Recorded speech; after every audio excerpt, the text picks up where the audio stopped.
എൻ്റെ വീട്ടിൽ നിന്ന് ഇന്നെ ഇറക്കി വിട്ടിട്ട് 2 വർഷമായി. അതിനുശേഷം 4 പ്രാവശ്യം എൻ്റെ വീട്ടിൽ പോയിക്കണം. ഓരോ പ്രാവശ്യം ഇറക്കി വിട്ടിട്ടാണ്. 4ാമത്തെ പ്രാവശ്യം ഞാൻ പോയത് നെയ്ന് പ്രസവിച്ചിക്കണ് കുട്ടീനെ കാണാൻ വരണമെന്ന് പറഞ്ഞിട്ടാണ്. അതും കുട്ടിക്ക് 1 മാസം കഴിഞ്ഞതിന് ശേഷം. അന്ന് എന്നോട് പറഞ്ഞത് ഇതിൻ്റെ മകനും അല്ല അതിൻ്റെ പേരക്കുട്ടിയല്ല, ഇറങ്ങിപ്പോയിക്കൊന്നാ പറഞ്ഞത്. അതിനുശേഷം ഇപ്പം അവർ വിളിച്ചിട്ട് പറയാണ് അവർക്ക് പൈസ വേണം, ചിലവിന് ഞാൻ പൈസ കൊടുക്കണം. അതും 5000 10,000 എന്നല്ല, 2 ലക്ഷം റുപ്യ. അത് ഞാൻ കൊടുക്കണോ കൊടുക്കണ്ടേ? അഭിപ്രായം എന്താ? ഞാൻ എന്താ ചെയ്തത്? ഞാൻ ഇഷ്ടപ്പെട്ട പെൺകുട്ടിനെ കല്യാണം കഴിച്ചു. അവർക്ക് പറ്റിയില്ല, പക്ഷെ എന്നാലും സമ്മതിച്ചു കല്യാണത്തിന്. പക്ഷെ അതിന് ശേഷം ഞാനൊരു ഹണിമൂൺ പോയി ഊട്ടിക്ക്.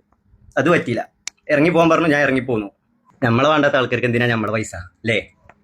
ഞാൻ ഇറങ്ങിപ്പോകുന്ന സമയത്ത് എൻ്റെ കാറും കുറച്ച് ഡ്രസ്സും മാത്രമേ അവിടെ നിർത്തിട്ടുള്ളൂ. എൻ്റെ ഒരുപാട് സാധനങ്ങൾ ഇപ്പോഴും അവിടെ ഉണ്ട്. ഒരു ഉപയോഗിച്ചോട്ടെ എന്ന് എഴുതിയിട്ടാണ്. എൻ്റെ കുട്ടിക്ക് ഇപ്പം 5 മാസം പ്രായമായി.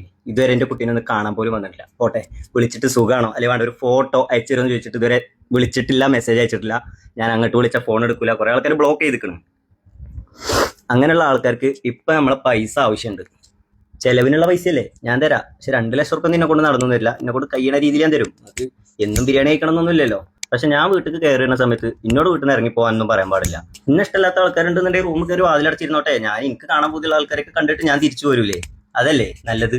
പൈസ കൊടുക്കണോ കൊടുക്കണ്ടേ എന്നുള്ളത് രണ്ടാമത് ചർച്ച ചെയ്യേണ്ട ഒരു കാര്യമാണ്. ആദ്യം ചർച്ച ചെയ്യേണ്ട ഒരു കാര്യം നമ്മുടെ കുടുംബ പ്രശ്നങ്ങൾ, ആ വീടിന്റെ 4 ചുമരിന്റെ അപ്പുറത്തേക്ക് പോവാതെ നമ്മൾ ശ്രദ്ധിക്കുക എന്നുള്ളതാണ്. എന്തൊക്കെ പ്രശ്നങ്ങൾ ഉണ്ടെങ്കിലും ആ വീട്ടിലുള്ളവരെ ചർച്ച ചെയ്ത് തീർക്കുക. ഇനി എല്ലാ പ്രശ്നങ്ങളും വീട്ടിലുള്ളവർക്ക് ചർച്ച ചെയ്ത് തീർക്കാൻ പറ്റൂലെങ്കിൽ പുറത്തുനിന്ന് ആരെങ്കിലൊക്കെ ചർച്ചയ്ക്ക് വിളിക്കണമെങ്കിൽ അങ്ങനെ ചെയ്യുക എന്നതിനപ്പുറം ഈ സോഷ്യൽ മീഡിയയിൽ വന്നിട്ട് ഇത്തരം കാര്യങ്ങൾ പറയാതിരിക്കുക കഴിവതും. കാരണം രക്തബന്ധങ്ങളാണ്. ഒരുപാട് കാലമൊന്നും ആ പ്രശ്നങ്ങൾ അങ്ങനെ മുന്നോട്ട് കൊണ്ടുപോകാൻ കഴിയില്ല. കുറച്ച് കാലം കഴിഞ്ഞാൽ ഇതൊക്കെ ശരിയാവും. അപ്പൊ ഈ പറഞ്ഞതും ചെയ്തതൊക്കെ ബാക്കിയായിരിക്കും. ആളുകളൊക്കെ നമ്മളെ ഒരു മോശമായിട്ടേ കാണുള്ളൂ. കുടുംബത്തിനൊരു ഐക്യമല്ല എന്നുള്ളത് നാട്ടുകാരൊക്കെ അറിയാം എന്നല്ലാതെ മറ്റൊരു ഗുണം ഇതുകൊണ്ട് ഉണ്ടാവില്ല. അതൊരു കാര്യം. പിന്നെ സോഷ്യൽ മീഡിയയിൽ വന്നിട്ട് നമ്മൾ വീട്ടുകാർക്ക് പൈസ കൊടുക്കണോ കൊടുക്കണ്ടേന്ന് ചോദിച്ചാല് ബാപ്പാനെ തച്ചാലും 2 അഭിപ്രായമുള്ള നാടാ.